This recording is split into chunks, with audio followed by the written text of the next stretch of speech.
রাত ধরে বৃষ্টি হওয়ার পর এখন বৃষ্টি কিন্তু অবশেষে একটু থেমেছে। আকাশটাও হালকা হালকা মনে হচ্ছে পরিষ্কার কিন্তু হচ্ছে। Hello everyone, good morning, welcome to my channel অবরিক্তা। আমি দেখতে চলেছি তোমাদের সামনে আমাদের একটি ব্লগ নিয়ে। আজ হচ্ছে সোমবার, জন্মাষ্টমী। আমাদের দুষ্টুতে স্কুল তো আজকে ছুটি দিয়েছে, কিন্তু জন্মাষ্টমী তিথিটা দুদিন ধরে লেগেছে। শুনেছি আজকে রাত্রির থেকে কালকে সকাল বা কালকে রাত্রির এরকম সামথিং কিছু একটা আছে। তো চারিদিকে গানও শুনতে পাওয়া যাচ্ছে, যেখানে যেখানে জন্মাষ্টমীর অনুষ্ঠান হচ্ছে সবাইকে জানাচ্ছি শুভ জন্মাষ্টমী। কাদের কাদের বাড়িতে জন্মাষ্টমীর সেলিব্রেশন হচ্ছে অবশ্যই আমাকে কমেন্টস করে জানিও। আর তোমরা সবাই কেমন আছো? আশা করছি সবাই খুব ভালো আছো। আমি কিন্তু খুবই ভালো আছি। এখন কিন্তু মাঝে 9:30 উঠেছি। 9টার সময় বৃষ্টির মধ্যে দারুণ একটা ঘুম হয়েছে, চোখ মুখ দেখেই বোঝা যাচ্ছে। সাধারণত ফ্রেশ হয়ে ঘরে এসে ভিডিওটা শুরু করলাম, আর মোবাইলটাও চার্জে দেওয়া হয়ে গেছিলো। ছাগল করে কীভাবে ব্যাকগ্রাউন্ডে চেঁচাচ্ছে, এর জন্য আমি ভয়েস ওভার দিয়ে সমস্ত কিছু চালাই। এই ছাগল যেখানে যায় সেখানেই, একমাত্র আমার ওই বাড়িতে গেলেও ছাগল থাকে না, কিন্তু ছাগল ছাড়া অন্য কিছু থাকে। তো তাদের চিৎকারে কিন্তু কথা বলা যায় না, তখনও ভয়েস ওভারে দিতে হয়। তো যাই হোক, যেটুকুনি পারি ইন্ট্রোটা অন্তত তোমাদের সামনে এসে দেওয়ার চেষ্টা করি, আর কোথায় কী আপডেট সেটুকুনি তোমাদের সামনে বলে দেওয়ার চেষ্টা করি। তো চলো ব্লগটা যখন শুরু করে দিচ্ছি, আজকে জন্মাষ্টমী স্পেশাল ব্লগ কী করি কী না করি সবটা তোমার সাথে শেয়ার করবো। তো সঙ্গে থাকো, দেখতে থাকো, একটু স্কিপ করো না। সকালবেলায় মায়ে দিয়ে গেল জলখাবার, মানে জলখাবার বলবো না, ব্রেকফাস্ট। সেটা হলো মুড়ি, চানাচুর আর এই ফুল বিস্কুটগুলো, আর সাথে চা। আর দুষ্টুমা খাচ্ছে কমপ্ল্যান শুয়ে শুয়ে। আর বাইরের ওয়েদারটা পুরো এখনও মেঘলায় করে আছে, আর টিপ টিপ টিপ টিপ করে মাঝে মাঝে বৃষ্টি হচ্ছে। আর এই বৃষ্টির দিনে যেটা আমার সবথেকে ভালো লাগে খিচুড়ি, সেটাই আজ মা করেছে। খিচুড়ি, তার সাথে ডিম সেদ্ধ, বেগুন ভাজা, ভেন্ডি ভাজা। তো ডিমের অমলেট হলে ভাত তো জমে যেত, কিন্তু আমার মতন কারা কারা এই ঠান্ডাতেও ফ্রিজের জল খাচ্ছ কমেন্ট করে জানিও। গুড ইভিনিং এভরিওয়ান, আমি রেডি হয়ে গেছি বাড়ি যাওয়ার জন্য। সুরজিৎ এখনও আসেনি, তাই মাকে বললাম আমার খিদে পেয়েছে, আমার খাবারটা দিয়ে দাও। তো সিঙ্গারা, মুড়ি আর চা নিয়ে বসে পড়েছি। সিঙ্গারাটাতে মুড়িটা মেখে খাবো। তো এইভাবে কারা কারা খাও সেটাও কমেন্ট করে জানিও। অবশেষে সুরজিৎ চলে আসে। সুরজিৎ তো চা, মুড়ি, সিঙ্গারা এগুলো খেয়ে নেয়, আর আমরা তিনজনে বাড়ির উদ্দেশ্যে রওনা দিয়ে দিই। আর পরের দিন থেকে যেহেতু দুষ্টুর স্কুল, তো কিছু টিফিনের ব্যবস্থা করতেই হবে। মানে ওই স্কুল থেকে এসে যেটা খাবে, স্কুল থেকে এসে ওরা একটা কোল্ড ড্রিঙ্কস বা হেলথ ড্রিঙ্ক এগুলো দরকারই হয় ঠান্ডার মধ্যে। তো তার জন্য এই দোকান থেকে কতগুলো ড্রিঙ্কস কিনে নিচ্ছি, যেটা ও মাঝে সাঝে অল্টারনেট করে করে দেবো। বাড়ি এসে ড্রেস চেঞ্জ করে ব্যাগের থেকে সমস্ত মাল মাটি নামিয়ে যার যার জায়গাটা তার জায়গায় রেখে দিয়ে দুষ্টুকে টিভি চালিয়ে ওকে বসিয়ে দিয়ে এসেছি। আর সুরজিৎ একটু বেরিয়েছে বাজারের দিকে, কিছু জিনিস আরও প্রয়োজন। 3 দিন 4 দিন বাড়িতে ছিলাম না, দেখিয়েছিলাম যে সমস্ত জিনিস শেষ করে দিয়ে বেরোচ্ছি।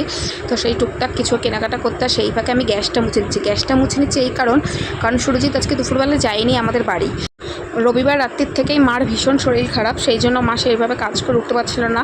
আর ও আসা মানেই একটুখানি ঝামেলা, যেহেতু জামাই মানুষ আসবে, সেই হিসেবে রান্নাবান্না করতে হবে। আর আমরা যেমন তেমন খাওয়া দিয়েই চালিয়ে দিতে পারবো। তো সেই জন্য আমি সুরজিৎকে বললাম যে মার ভীষণ শরীর খারাপ, ও নিজের থেকেই বললো ঠিক আছে আমি বাড়িতে একটা তরকারি ভাত রান্না করে খেয়ে নিচ্ছি, আমি তো রান্না করতে পারি, আমার তো কোনো অসুবিধা হবে না, তো আমি আর যাবো না। আমিও বললাম তাহলে যখন রান্না করছি তাহলে একটু বেশি করেই ভাত বসিয়ে দিও, যা তরকারি পারবা যেমন পারবা তেমনি করে নেবা, আমি তাই দিয়েই খাওয়া আমাদের হয়ে যাবে। তো মা যেটা রান্না করে সেটা তো দেখাচ্ছি। এবার রান্না করার পর স্নান মানে রান্না বসিয়ে স্নান করে খাওয়া দাওয়া করে নিয়ে শুয়ে পড়েছিল, আর বাদবাকি কাজকর্ম সেরে নিয়ে আমায় নিতে গেছিলো। তো গ্যাসটা মুছা হয়েছিল না, তার জন্য আমি এসে বাসনপত্রগুলো গুছিয়ে মেজে রেখেছিলো, গুছিয়ে রেখে দিয়ে গ্যাসটা মুছে নিলাম। আর যেই ড্রিঙ্কসটা কিনে নিয়ে এসেছিলাম, এখন ওই ড্রিঙ্কসটা ওরা একটু চাই। তো এখানে ম্যাঙ্গোর একটা অ্যালো ফ্রুট জুস নিয়েছি, সেটা ওকে দিয়ে দেবো। আর রান্না করেছে দেখো, হাঁড়িতে রয়েছে ভাত, এটা আমাদের রাত্রিরে হয়ে যাবে। আর রান্না করেছে মাংস। সুরজিতের হাতের মাংস কিন্তু সত্যি খুবই অসাধারণ হয়। আলু ঘরে ছিল না, তার জন্য আলু ছাড়াই রান্না করেছে। আর বাড়ির থেকে আসার সময় কত সবজিগুলো নিয়ে এসেছি, সেইগুলো সব ঢেলে নিয়ে বসেছি। এখন সেইগুলো কিন্তু গোছাতে হবে। টমেটো, ঝিঙে, পটল, তারপর ভেন্ডি, কাঁচকলা, উচ্ছে সমস্ত কিছু কিন্তু এই যে ফ্রিজে লোড করে জায়গায় রেখে দিয়েছি। ব্যাস, ফ্রিজ, ঘর বাড়ি সব কিছুই যেন সম্পূর্ণ, কোনো কিছুই আর অসম্পূর্ণ নেই, সব কিছুই ভরে গেছে। আর এই হলো সেই আলু যেইগুলো ছিল না, আর এখন আমি ঝুড়িতে ঢেলে রেখে দিলাম। এখন আবার ভাবতে বসেছে যে জল ছেড়ে বালতির মধ্যে নিয়ে সার্ফ নিয়ে কী করতে বসেছি, জামা কাপড় কাচতে নাকি? না, জামা কাপড় কাচতে না, অ্যাকচুয়ালি জামা কাপড়টা ভিজিয়ে রাখবো। সুরজিতের দোকানের জামা কাপড় এই কদিন ধরে ও যা সব পড়েছে, সেগুলো নোংরা হয়েছে, সব কটা ভিজিয়ে রাখবো। আর সকালবেলায় ওই ঘুম থেকে উঠে কেচে দেবে। তো আমাদের না জামা কাপড় ভিজিয়ে না রাখলে ঠিক জুত হয় না।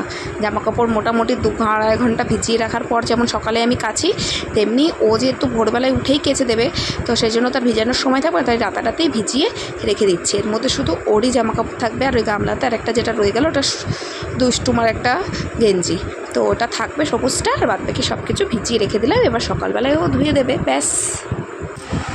এই ঠান্ডার মধ্যে ঘেমে গেছি বলে না, যে ঠেলায় করলে সব কিছু সম্ভব। বসে বসে খাচ্ছিলাম, বসে বসে ঘুমাচ্ছিলাম, শুচ্ছিলাম। 2-3 দিন ধরে ব্লগ ছোটো হয়ে যাচ্ছিলো, তাই বাড়িতে এসে দেন কয়েকটা কাজ করে আই থিঙ্ক ব্লগটা একটুখানি বড়ো করার চেষ্টা করেছি। 3টে ঘর, মানে মেন বেডরুম, পাশের বেডরুম আর রান্নাঘর। হাতে কোথাও একটা ব্যথা পেলে সেই জায়গায় আগে চুমু খেতে হবে, তো যেটা বলছিলাম 3টে ঘরের অবস্থা প্রচণ্ড খারাপ ছিল। প্যাটা ছেলে মানুষ বাড়ি থাকলে যাওয়া হয়, তাও তো একটুখানি খাটতে কমিয়ে রেখেছে, সেটা তো এই যে বললাম তোমাদেরকে। তাই 3টে ঘর ক্লিন করে করলাম। যদি সুবিধির বাইরে থাকতো তাহলে সম্ভব হতো না, ওদের একটু বেরিয়েছে, এর জন্য তাড়াতাড়ি করে ঘরদরগুলো পরিষ্কার করতে পেরেছি। কী বদমাইশটা করছে না। তো চলো আজকের ভিডিওটা এই পর্যন্ত কেমন লাগলো অবশ্যই কমেন্টস করে জানাও। ভালো লাগলে প্লিজ লাইক ও শেয়ার আর সাবস্ক্রাইব মাই চ্যানেল। দেখা হচ্ছে নেক্সট ভিডিওতে। আর যারা ফেসবুক পেজ থেকে দেখছো পেজটিকে ফলো করতে ভুলো না। আর আমার ইনস্টাগ্রামে হলো লাইব্রেরিতে প্লিজ চেক করে নিও। অনেক রিলস ফটো তোমরা যেগুলো আমরা আমি ফেসবুকে পোস্ট করতে পারি না বা ইউটিউব শর্টে দিতে পারি না। আর ইচ্ছা আছে যে আমার যে ইউটিউবের কিছু পুরোনো ভিডিও আছে যেগুলো ফেসবুকে এখনো পর্যন্ত পোস্ট করা হয়নি, আস্তে আস্তে সেই ভিডিওগুলোকে ফেসবুকে দেওয়ার চেষ্টা করবো। আশা করি তোমাদের ওগুলো ভালো লাগবে। মাঝে মাঝে দিন ব্লগ শ্যুট করা হয় না, দেওয়া হয় না, তো সেগুলো দিলে রেগুলার ব্লগটা শ্যুট হয়ে যাবে আর ফেসবুকের মানুষদেরও সেগুলো জানাও হয়ে যাবে। তো আজকের ভিডিওটা এই পর্যন্তই। বাই বাই, দেখা হচ্ছে নেক্সট দিন।